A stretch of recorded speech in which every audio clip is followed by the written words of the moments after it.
The night I let the world believe I was dead, I wasn't trying to escape danger. I was trying to escape myself. No enemies were chasing me. No crimes were hunting me. Just a life I no longer recognized. My name used to be Daniel. 46 years old. Husband. Father. Accountant. A man known for being reliable, calm, and predictable. Predictable was the problem. Every day followed the same shape. Wake up. Work. Eat. Sleep. Repeat. My wife spoke to me about bills and schedules. My son spoke to me only when he needed something. No one asked how I felt. Not because they didn't care. Because I never showed them anything worth asking about. I had become a background character in my own life. The emptiness didn't arrive suddenly. It grew slowly, quietly, like mold in a room no one visits. One evening, I sat alone in my car after work, staring at the steering wheel, and realized I had no desire to go home. Not because home was bad. Because home felt irrelevant.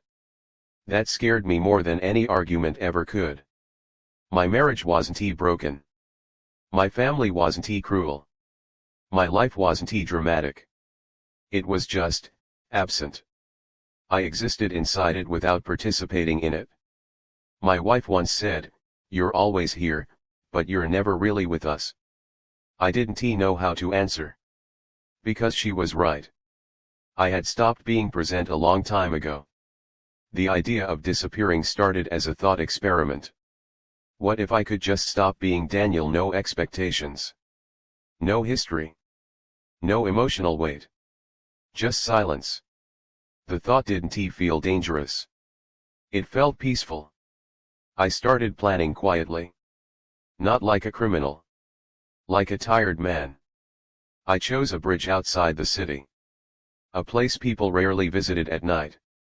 I left my phone, my wallet, my wedding ring on the edge. Then I walked away. Not into the water. Into anonymity. News reports came later. Missing man presumed dead. Authorities continue search. My family mourned a version of me I had already abandoned. And I became someone else. In another city, I introduced myself as Noah. No last name. No stories. Just a man who wanted to be invisible. I rented a small room near the train station. No photos. No memories. No past. At first, the silence felt like relief. No calls. No responsibilities. No emotional pressure. I walked through unfamiliar streets where no one knew me, and for the first time in years, I felt light. But lightness has a cost. When nothing connects you to the world, you start fading inside it. I worked small jobs. Cleaning. Deliveries. Repairs. Nobody asked questions. Nobody cared who I was yesterday. That was the point. But nights were different. At night, the silence became heavy. Not peaceful. Accusing.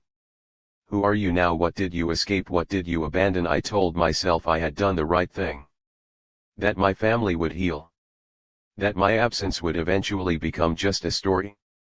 But stories don't erase consequences.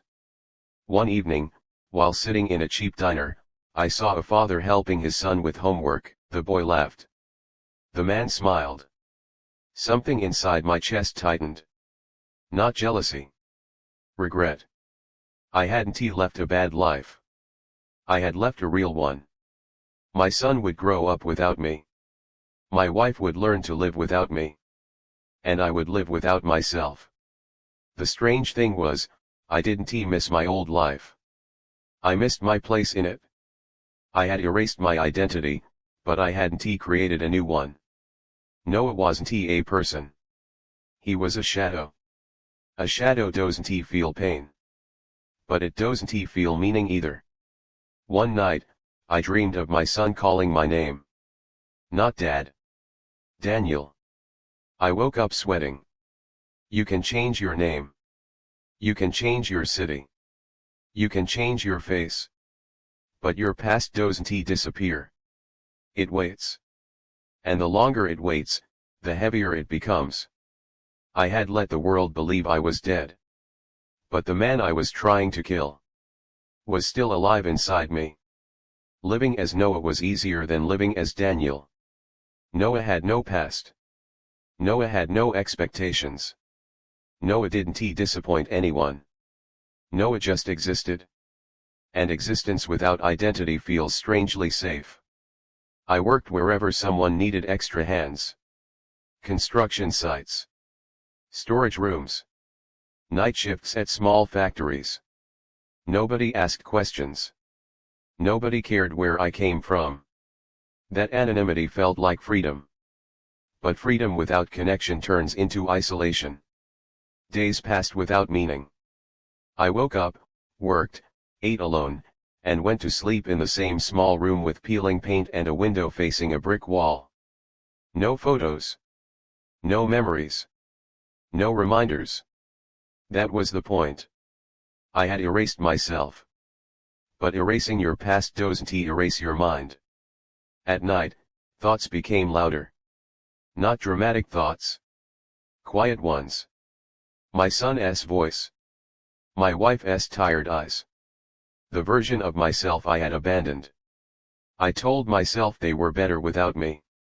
That my disappearance had freed them from a man who no longer felt alive. But that was a lie. I hadn't freed them. I had abandoned them. One evening, I walked past a playground. A father was pushing his daughter on a swing. She laughed. He smiled like nothing else in the world mattered. I stood there longer than I should have. Not because I missed my family. Because I missed being needed. I had chosen invisibility. But invisibility has a price. No one waits for you. No one looks for you. No one remembers you. You become a ghost while still breathing. I started avoiding families, couples, children. Their presence reminded me of a life I had destroyed quietly. Not with violence. With absence. One night, I went into a bar I had never visited before. The place was nearly empty. A tired bartender, a broken jukebox, and a few silent customers. The bartender asked, "What's your name?" The question felt heavier than it should have. "Noah," I said. He nodded without interest. Names only matter when someone knows your story. I drank slowly, watching my reflection in the dark glass behind the bar. The man staring back looked older than I felt. Not wiser. Just emptier. I remembered how my son used to ask me questions about everything. Cars. Space. School. Life. Now, no one asked me anything. And that silence was louder than any argument we ever had. Weeks later, I saw my own face on a TV in a cafe. Missing man presumed dead, the news said. My name was underneath. Daniel. My wife stood in the background of the footage, holding my son's hand. They looked smaller than I remembered. Not physically. Emotionally. I turned away. Not because it hurt. Because it confirmed something I had tried to avoid. I wasn't free. I was erased. I had become a footnote in someone else's grief. That night, I didn't sleep. Not because I was afraid. Because I finally understood what I had done. I hadn't escaped my life. I had abandoned my role in it. And roles matter. Not because they define us. Because they connect us. Without connection, life becomes noise. I tried to build new routines. Gym. Reading. Writing. Anything to feel structure again. But structure without meaning is just repetition. One day, a woman at work tried to start a conversation. "You always keep to yourself," she said. I smiled politely. Some habits survive identity changes. "You ever think about going back to where you came from?" she asked. The question felt like a knife. No, I replied. Another lie. I thought about it every day. Not about returning. About facing. There's a difference. One night, I stood on the same bridge where I had left my old life behind. The water below looked dark and endless. People thought I had jumped. But I had only stepped aside. I whispered, "I'm still here." The wind carried my words away. No one answered. I had killed Daniel socially. But Noah was dying emotionally. Because a life without truth doesn't grow. It shrinks. I realized something uncomfortable. You can't restart a life by deleting it. You have to confront it. And I wasn't ready for that. Not yet. But the silence was getting louder. And louder things demand answers.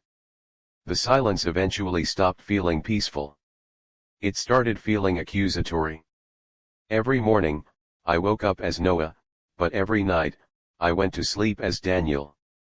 The man I tried to erase kept returning in fragments. In dreams. In memories. In the spaces between thoughts. I had removed myself from my life, but I hadn't removed my responsibility for it. That weight followed me everywhere. One evening, while walking through a quiet neighborhood, I heard a familiar laugh. A child's laugh. Bright. Carefree. The kind that carries no fear of the future. My chest tightened. My son used to laugh like that. I stopped walking. The sound didn't belong to my past. It belonged to the world I had abandoned. I realized something painful. Life doesn't stop because you leave it. It keeps moving. And it moves without you.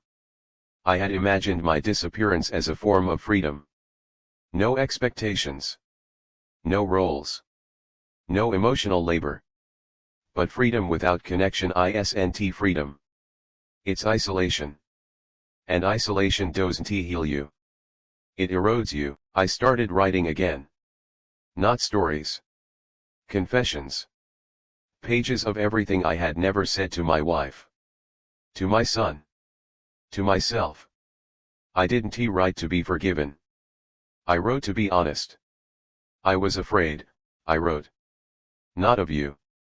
Of myself. I had been afraid of becoming invisible inside my own family. Of being emotionally replaceable. Of realizing that my presence didn't matter. So I removed myself before I could feel rejected. I called it escape. But it was avoidance. One night, I returned to the bridge where I had left my old identity behind.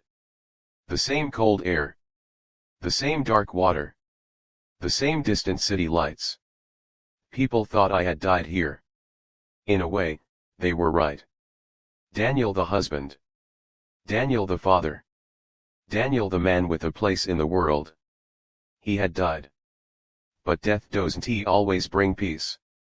Sometimes, it just brings unfinished questions. I leaned against the railing and whispered, "I'm sorry." Not to the water. To the life I had abandoned.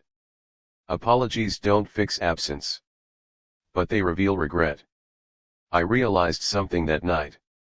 I didn't disappear because I wanted a new life. I disappeared because I didn't believe I deserved my old one. That belief had shaped everything. My silence. My distance. My decision to vanish. I wasn't escaping my family. I was escaping my own sense of inadequacy. Weeks later, I saw another news report. My wife had moved to a new city. My son had started at a new school. Life had continued. Without me. That hurt more than any punishment ever could. Because it proved something undeniable. They didn't need my absence to move forward. But they needed my presence to feel supported. And I had denied them that. I considered returning. Not dramatically. Not with explanations. Just quietly. But returning isn't always about geography. It's about accountability. And accountability is heavier than escape. In the end, I didn't go back. Not because I didn't care. Because I finally understood the damage I had done. Some absences can't be undone. They can only be acknowledged. So I stayed as Noah.